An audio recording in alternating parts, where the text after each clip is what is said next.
भारत में किस प्रकार की दलीय व्यवस्था थी?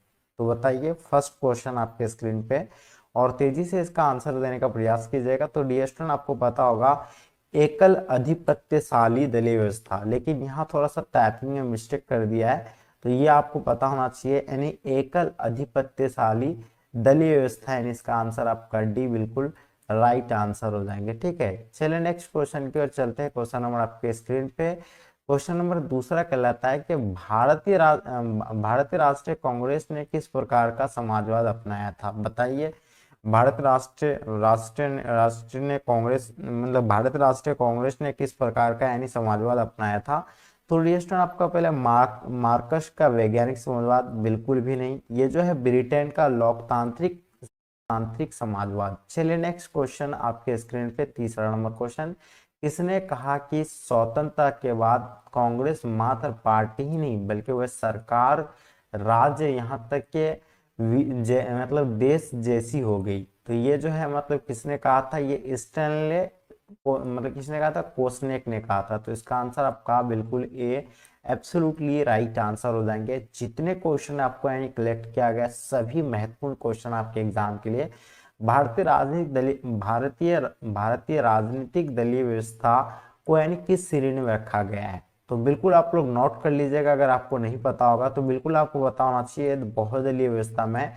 तो इसका आंसर आपका बहुदलीय व्यवस्था राइट आंसर हो जाएंगे। क्वेश्चन नंबर 5 देखिएगा, कांग्रेस के युवा तुर्कों में से यानी किसे जाना जाता है? देखिए कांग्रेस के युवा तुर्कों में से जो है किसे जाना जाता है? वो चंद्रशेखर को जाना जाता है। तो इसका आंसर आपका यानी चंद्रशेखर राइट आंसर हो जाएंगे। ठीक है, नेक्स्ट क्वेश्चन की ओर चलते, क्वेश्चन नंबर 6 आपके स्क्रीन पे, भारत राष्ट्रीय कांग्रेस के किस नेता ने 2 बार अपनी पार्टी तोड़ी तथा उसका पुनर्निर्माण किया? तो बताइए भारत राष्ट्रीय कांग्रेस के यानी किस नेता ने 2 बार अपनी पार्टी तोड़ी, उसका फिर जो है ये मतलब उसका पुनर्निर्माण किया था? तो ये जो है इंदिरा गांधी ने किया था। तो इसका आंसर आपका इंदिरा गांधी राइट आंसर हो जाएंगे। चलिए नेक्स्ट क्वेश्चन की ओर चलते, क्वेश्चन नंबर 7 आपके स्क्रीन पे, 1967 के बाद कांग्रेस की यानी अधिपत्यशाली स्थिति का पतन का कौन सा कारण नहीं था? तो बताइए इसमें से यानी कौन सा कारण नहीं था, आपको ये बताना है। 1967 के बाद जो कांग्रेस के अधिपत्यशाली स्थिति का जो पतन का यानी कौन सा कारण नहीं माना जाता है? तो यानी बिल्कुल वो यानी समयानुकूल विचारधारा का ना होना, बिल्कुल ये जो है नहीं माना जाता है। तो इसका आंसर आपका ऑप्शन डी बिल्कुल राइट आंसर हो जाएंगे। ठीक है, नेक्स्ट क्वेश्चन की ओर चलते, क्वेश्चन नंबर 8 आपके स्क्रीन पे, भारत में कम्युनिस्ट पार्टी को यानी सत्ता में आने का सर्वप्रथम अवसर कब मिला? देखिए भारत में कम्युनिस्ट पार्टी को यानी सत्ता में आने का सर्वप्रथम अवसर जो मिला था वो 1957 में दूसरे चुनाव के बाद, यानी 1957 के दूसरे चुनाव के बाद, यानी ऑप्शन आपका ये जो है बी बिल्कुल राइट आंसर हो जाएंगे। चलिए नेक्स्ट क्वेश्चन देखेंगे आपके स्क्रीन पे, नॉर्मल क्वेश्चन, भारत की किस पार्टी को दक्षिणपंथी पार्टी की कोटि में रखा जा सकता है? तो देखिए ये जो है भारतीय जनता पार्टी को रखा जा सकता है। तो इसका आंसर आपका Bharatiya Janata party right answer हो जाएंगे। चलिए क्वेश्चन आपके स्क्रीन पे 10 नंबर क्वेश्चन, 1967 के चौथे चुनाव के बाद कांग्रेस के आधिपत्य के तेजी से पतन में किस यानी तत्व ने प्रबल भूमिका निभाई थी? तो वो राजनीतिक दल बदल के कारण जो है इसका यानी पतन का सबसे बड़ा यानी जो है प्रमुख भूमिका निभाया था। क्वेश्चन देखेंगे आपके स्क्रीन पे, क्वेश्चन नंबर 11 आपके स्क्रीन पे, 1938 में यानी 1938 में भारत राष्ट्रीय कांग्रेस की नियोजन समिति का गठन यानी किसने किया था? देखिए 1938 में जो है कांग्रेस कांग्रेस यानी भारतीय राष्ट्रीय कांग्रेस का नियोजन जो है किस समिति ने किया था? तो वो जो है सुभाष चंद्र बोस ने किया था। बिल्कुल इसका आंसर आपका राइट आंसर हो जाएंगे। क्वेश्चन देखेंगे आपके स्क्रीन पे, क्वेश्चन नंबर 12, भारत में योजना आयोग का अध्यक्ष कौन होता है? देखिए योजना आयोग का स्थापना 1950 को हुआ था, जो 2014 में इसको भंग करके अभी नीति आयोग लागू कर दिया गया है। आपको पता है कि योजना आयोग का अध्यक्ष जो था यानी प्रधानमंत्री भी होता है, और नीति आयोग का भी अध्यक्ष जो है प्रधानमंत्री ही होता है। तो इसका आंसर आपका क्या हो जाएंगे? यानी प्रधानमंत्री राइट आंसर हो जाएंगे। चलिए क्वेश्चन आपके स्क्रीन पे 30 नंबर क्वेश्चन, किस पंचवर्षीय योजना में समाज के समाजवादी प्रतिमान को यानी सरकार मतलब क्या साकार करने का ध्येय रखा गया है? तो ये जो है मतलब आपका यानी दूसरी पंचवर्षीय योजना होगा। तो इसका आंसर आपका क्या हो जाएगा? यानी दूसरी पंचवर्षीय योजना will be the right answer हो जाएंगे। चलिए क्वेश्चन नंबर 14 आपके स्क्रीन पे क्या कहलाता है, सामाजिक न्याय के साथ विकास का सूत्र यानी किस पंचवर्षीय योजना में अपनाया गया। तो बताइए सामाजिक न्याय के साथ विकास का सूत्र जो है किस पंचवर्षीय योजना में रखा गया है। तो ये आप लोगों को तीसरी पंचवर्षीय योजना बिल्कुल नहीं, ये आपका चौथी पंचवर्षीय योजना बिल्कुल राइट आंसर हो जाएंगे। नेक्स्ट क्वेश्चन की ओर चलते हैं। क्वेश्चन नंबर आपके स्क्रीन पे 15 नंबर क्वेश्चन, राष्ट्रीय विकास परिषद की स्थापना कब हुई थी। देखिए राष्ट्रीय विकास परिषद की स्थापना जो है आपको पता होगा 1952 को हुआ था, और प्रथम पंचवर्षीय योजना का जो है मतलब ये जो 1951 को आता है, ये तो आप लोगों को बिल्कुल पता है, 1951 से लेकर 1956 तक। ठीक है, चलिए नेक्स्ट क्वेश्चन की ओर चलते हैं। क्वेश्चन नंबर 16 आपके स्क्रीन पे क्या कहलाता है कि यानी सार्वजनिक क्षेत्र के लिए यानी विकास का लक्ष्य सबसे पहले किस पंचवर्षीय योजना में रखा गया।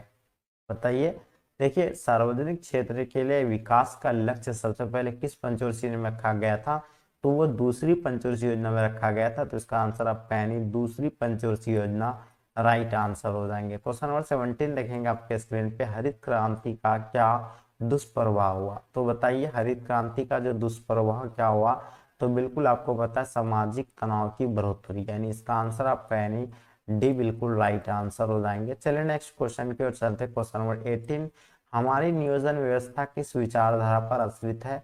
तो बदला आपका उदारवाद, साम्यवाद, लोकतांत्रिक समाजवाद। तो इसका आंसर आपका हो जाएगा यानी लोकतांत्रिक समाजवाद, यानी ऑप्शन आपका सी बिल्कुल राइट आंसर हो जाएंगे। क्वेश्चन नंबर 19 देखेंगे, किसने नए आर्थिक हितों को उभारा। तो बताइए किसने नए आर्थिक हितों को उभारा, तो वो सार्वजनिक क्षेत्र ने जो इसको उभारा है। तो इसका आंसर आपका यानी सार्वजनिक क्षेत्रों ने बिल्कुल राइट आंसर हो जाएंगे। क्वेश्चन नंबर 20 देखेंगे आपके स्क्रीन पे, नेहरू की गुट निरपेक्षता की नीति का सबसे पहले परीक्षण यानी कब हुआ। तो बताइए नेहरू की गुट निरपेक्षता की नीति का सबसे पहले परीक्षण जो है कब हुआ था। तो 1950 में कोरिया की लड़ाई में। तो इसका आंसर आपका 1950 में कोरिया की लड़ाई, यानी इसका आंसर आपका ए बिल्कुल राइट आंसर हो जाएंगे। क्वेश्चन नंबर 21 देखिएगा, भारत ने किस देश के साथ संधि की यानी जिसकी प्रस्तावना में पंचशील सूत्र यानी रखे हुए थे। तो देखिए ये जो था यानी चीन के साथ रखा था। तो इसका आंसर आपका यानी क्या हो जाएगा, यानी चीन के साथ राइट आंसर हो जाएंगे। क्वेश्चन नंबर 22 देखिएगा, मैकमोहन रेखा कहाँ है। तो बताना आपको, देखिए मैकमोहन रेखा भारत और चीन के बीच की रेखा है। इसको मैकमोहन रेखा जो है ये आपको पता होगा अरुणाचल प्रदेश में। कहाँ पे है, अरुणाचल प्रदेश। तो इसका आंसर आपका अरुणाचल प्रदेश राइट आंसर हो जाएंगे। क्वेश्चन नंबर 23 देखिएगा, प्रधानमंत्री लाल बहादुर शास्त्री ने इस समझौते पर यानी हस्ताक्षर किए थे अथवा ताशकंद समझौता पर कब हुआ था। तो देखिए प्रधानमंत्री लाल बहादुर शास्त्री ने जो है ताशकंद समझौता पर हस्ताक्षर किया था। तो ये तो आप लोगों को बिल्कुल पता है, भारत और पाकिस्तान के बीच यानी ताशकंद समझौता हुआ था 1966 में। और भारत का यानी प्रधानमंत्री कौन था उस टाइम, लाल बहादुर शास्त्री थे, और पाकिस्तान के कौन थे यानी अय्यूब खान थे। ठीक है, नेक्स्ट क्वेश्चन की ओर देखते हैं। क्वेश्चन नंबर 24, भारत ने पहला सफल परमाणु परीक्षण कब किया था। तो डियर स्टूडेंट आपको पता है सफल परमाणु परीक्षण जो है 1974 में पहला किया गया था, और ये कहाँ से यानी पोखरण से किया गया था। तो इसका आंसर आपका क्या हो जाएगा, 1974 में यानी पोखरण राइट आंसर हो जाएंगे। ठीक है, और 1998 को जो है दूसरा यानी सफल परमाणु परीक्षण किया गया था, ये भी कहाँ पे यानी पोखरण राजस्थान में। ठीक है, चलिए क्वेश्चन 25 देखिएगा, भारत ने किस संधि पर हस्ताक्षर किया था।